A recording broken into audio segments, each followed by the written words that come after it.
samen in een klas. Je merkte het niet eens, omdat dat moment het mooiste van je leven was. With each new dawn, I see the sun god rise on the far bank of the Nile. His first ray is for my face, which is turned towards him. And for 5,000 years, I have seen all the suns men can remember come up in the sky. I saw the history of Egypt in its first glow, as tomorrow I shall see the east burning with a new flame. I am the faithful warden at the foot of his Lord, so faithful, so vigilant, so near him that he gave me his face for my own. I am a Pharaoh's companion, and I am he, the Pharaoh. Through the ages, I received many names from the people who came to me in adoration. Oh, Harmakis, you are my life's safeguard. Horus, protect me, oh great God, that I might see you every day. Lord of the desert, Lord of the heavens, Sovereign of eternity. but the name which has remained with me is that given to me by a Greek traveler, the father of history, Herodotus.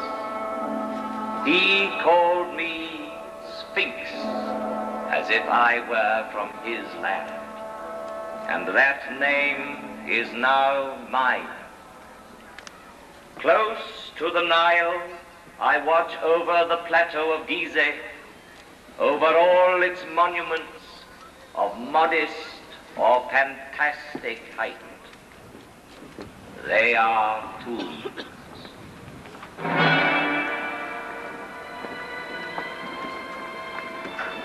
Civilizations are like islands on the ocean of barbarism.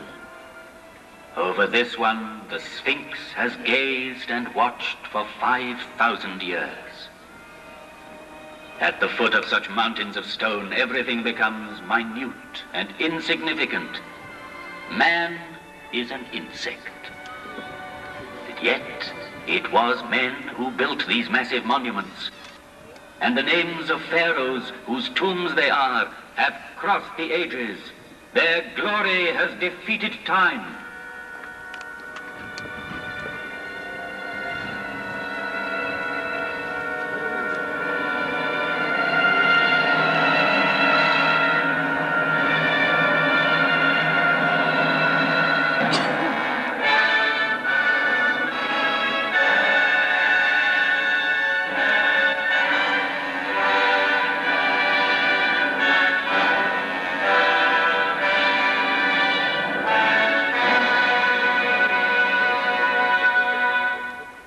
This is the tomb of Cheops, Pharaoh of the 4th dynasty, 4,500 years ago. Here is the great pyramid which he built to defend himself against death. 455 feet high. He achieved the building of the highest monument then known to man. The area it covers is vast enough to hold St. Peter's Cathedral in Rome, the cathedrals of Florence and Milan, Westminster Abbey and St. Paul's. 3 million blocks of stone, some of them weighing 30 tons, were assembled by Cheops' faithful workmen to achieve this fabulous construction. At the center of it, the pharaoh planned his inner chamber, where his mummy was to lie in splendor for eternity. At his father Cheops, Khephren built his pyramid on a slightly smaller scale. each side of the base measuring 710 feet, the angle being 52 degrees, it reaches a height of 445 feet. The brilliant covering of polished limestone on the apex originally extended over all four sides, adding to the magnificence of the pyramid. Funeral site of Giza, and make it one of the wonders of the world. Though smaller, the Pyramid of Mykerinos is perhaps the most impressive for being the culminating point of a vast design. Having built it, the workmen climbed down from its granite flanks and, laying on their tools, looked up with wonderment. Aim accomplished, the fourth dynasty collapsed.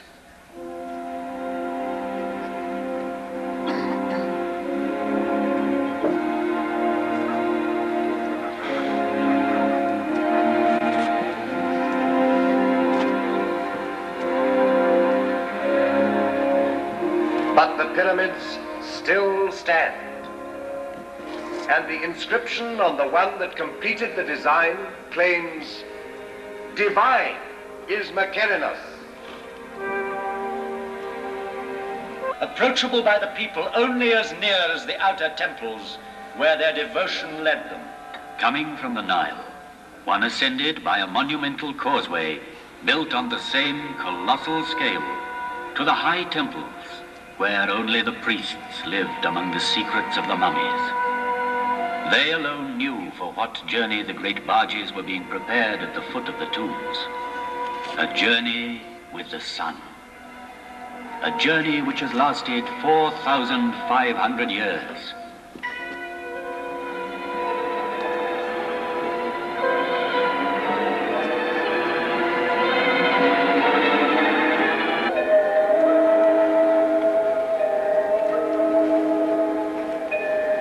I bear witness to the will of Cheops, my father, to defy time forever. I saw Antony and Cleopatra pass, Alexander, Caesar, and Napoleon paused at my feet. I saw the ambitious dreams of conquerors whirling like dead leaves. As my motto, I chose an Arab saying, "The world fears time, but time fears the pyramids."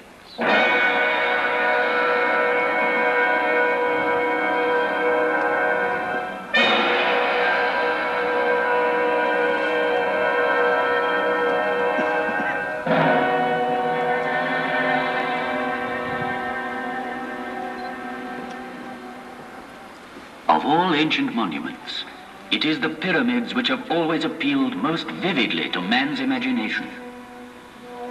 Considered from its top downwards, a pyramid is like the sun's rays bursting through a gap in the clouds. It commemorates the greatest victory of all, victory over death. Its harmony of shape and volume. It is architecture's purest achievement, because it relies on the straight line alone. Never has the straight line been drawn with more mastery, skill, and strength. Homage must be paid to Imhotep the Learned, who at Saqqara conceived and built the archetype of pyramids. Made up of 6 mastabas, it rose gradually in a broken line of steps. The idea had been born. Calculations had begun. The perfect form was there.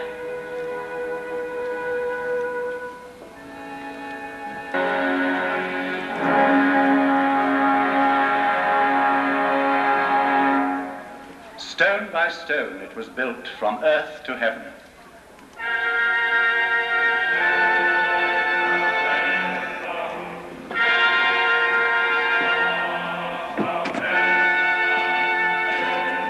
It was built in a pharaoh's lifetime by 100,000 workmen, united in a mighty surge of faith.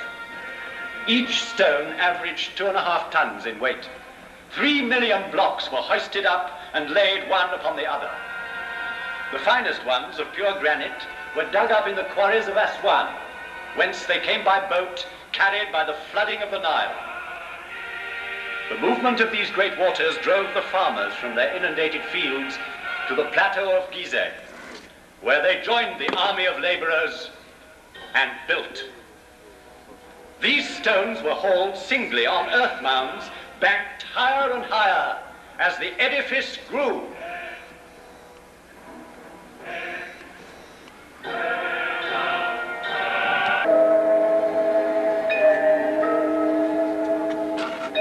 There at my feet, on this vast site, with mankind still in its infancy, walked and worked surveyors, geometers, astronomers to whom no star was unknown, engineers, architects, a whole people, while the rest of the world hunted wild beasts and sheltered in caves. O noble Nile, I salute you, for your waters flow majestically and fostered this sacred enterprise. One day the desert sands invaded the fields, marshes dried up on the river's bank, and so to save his life, man invented civilization. He had to contend with floods. He designed dams and culverts. He came to love the earth and wanted for his grave. But soon he wished to outlive the earth. And it was farmers, helped once more by their beneficent river, who built these monumental houses of the dead. And I, Catherine's faithful companion, saw the progress of dynasties and grave priests and the light steps of noble ladies whose diaphanous veils seemed to clothe them, yet not to touch them.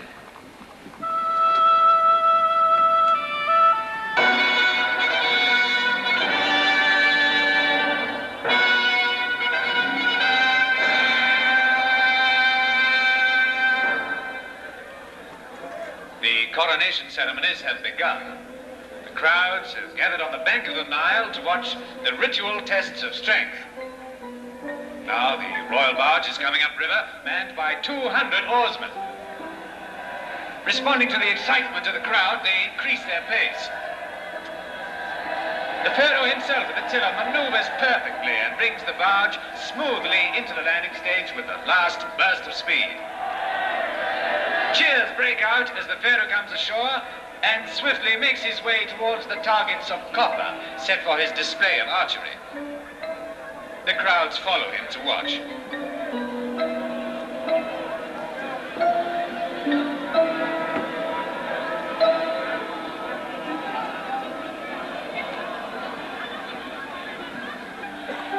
He receives the double crown and, mounting his triumphal chariot, goes to worship in the temples of Harmakis, Cheops, and Khephren. Long live the Pharaoh!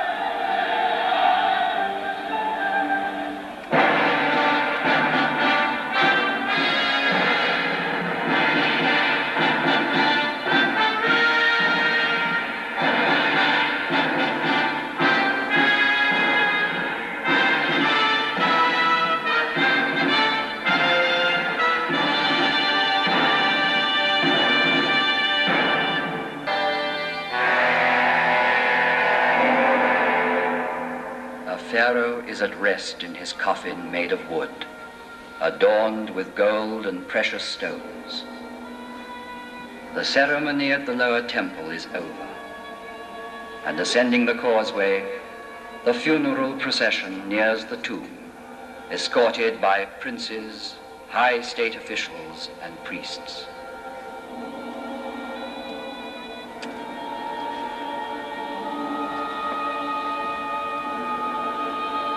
Prepared for the crossing of the lake which leads to the gates of the other world.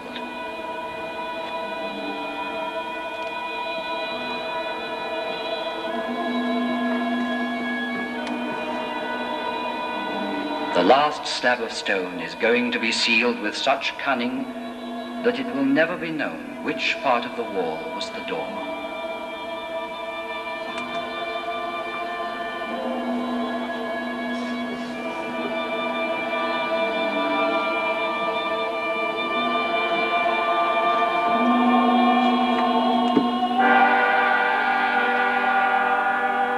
The high priest gives the final farewell. Now, King, thou leavest us not dead. Thou departest alive. If thou goest, thou shalt return soon. If thou sleepest, thou shalt awaken. If thou diest, thou shalt walk again. Eyes. Centuries passed over my forehead. Yet those great soldiers raised no more than dust. I have known years of despair. An irascible emir of the Middle Ages disliked my smile, thought it pagan and ironical, and so had me disfigured by his artillery. Then children found me ugly. No longer did anyone come and pray at my feet or listen to me. The keys of old Egypt were lost. I was nearly buried in sand. All our knowledge, our very soul, rolled in thousands of papyri, was sleeping unknown and unintelligible in dark and silent tombs.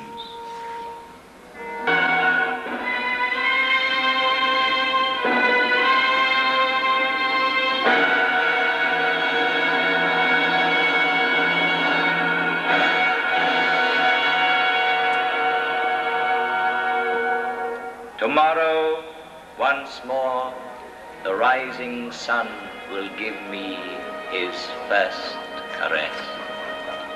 Thousands of other suns shall rise again, and man's oldest achievement will remain the highest, the purest. The Nile be praised, for it is the father of all our harvests, all our knowledge, all our architecture, all our strength. The Nile be praised. From its banks came one of the 7 wonders of the world.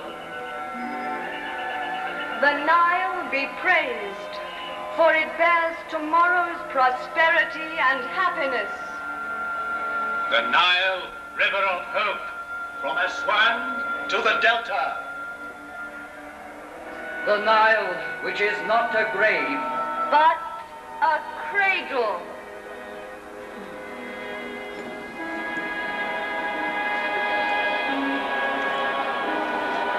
In the course of time, only human achievements crumble and fall.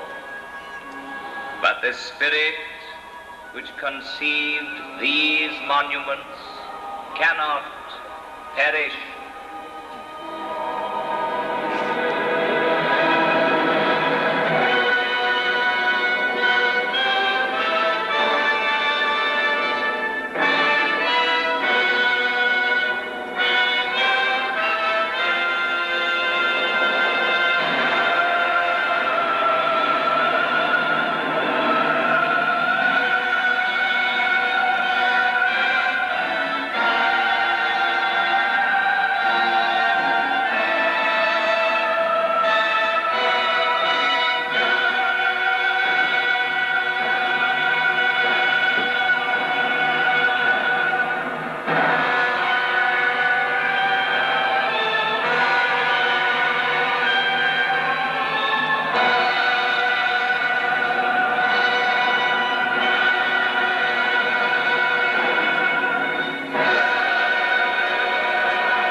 great.